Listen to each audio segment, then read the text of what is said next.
Hi, welcome to SBR Videos. I'm Peter Loshak. It's week 2 in the NFL, and we are doing our regular show with call-in guest Doug Upstone, SBR contributor, Value Plays, NFL Week 2. Doug Upstone, thanks for being back with us. How'd you do in week 1? Well, with the Value Plays, Peter, I was absolutely perfect, except I was perfectly to play against. So not so good last week. It happens. We all have off weeks, Doug. I was like the sports books last week on Sunday.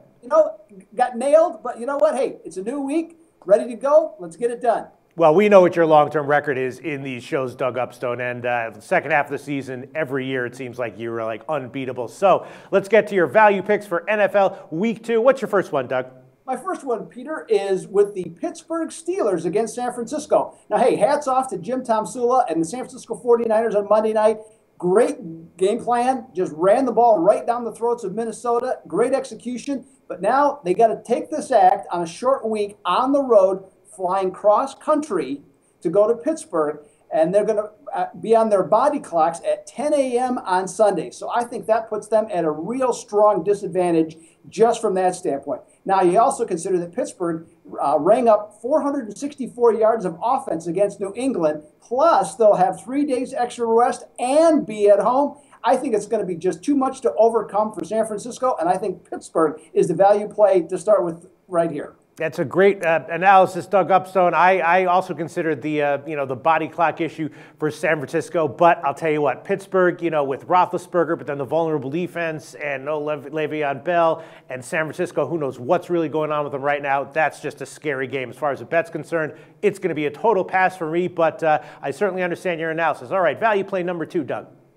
Value play number 2, Peter, is another one you might not like either. I'm going to take Tampa Bay at New Orleans. Now, hey, everybody knows the Buccaneers stink, and Lovie Smith, he has so many excuses for his team. He's even worse than those lame Bo Jackson commercials that we keep seeing every Saturday. So, but I look at this and I see, I look at this and I see Tampa Bay in a situation getting 10 or 10.5 points in a division game this early in the season. To me, that is just way too much, looking at this overall. Then when you go a little bit further, I see that Tampa Bay is 7-5 against the spread when catching double digits. Conversely, the Saints are only 6-9 when handing out double digits, and they're merely 9-14 as division home favorites.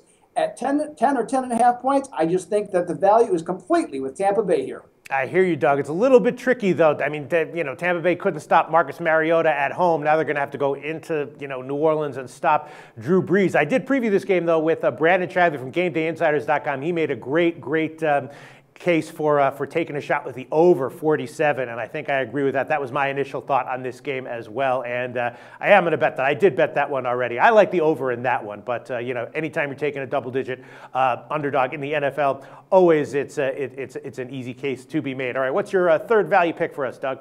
My third value pick, Peter, is to take the New England Patriots at Buffalo. Now, last week, Peter, here I said that Andrew Luck versus Tyrod Taylor was a complete mismatch. And it was, except it didn't go the way I figured. Tyrod Taylor was completely under control.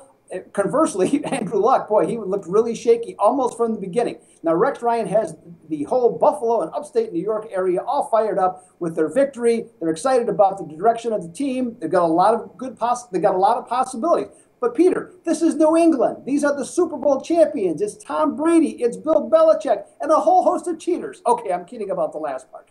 But in this case, nobody does a better job at game planning and can expose the weaknesses of Tyrod Taylor than New England. They continually do this year after year after year, game after game. Now, they don't win every important game, but they are 9-2 against the spread at Buffalo. And the last 2 times where the spreads were fairly close in games in Buffalo, New England won by at least 2 touchdowns in each case, and I would not be at all surprised if it happened again.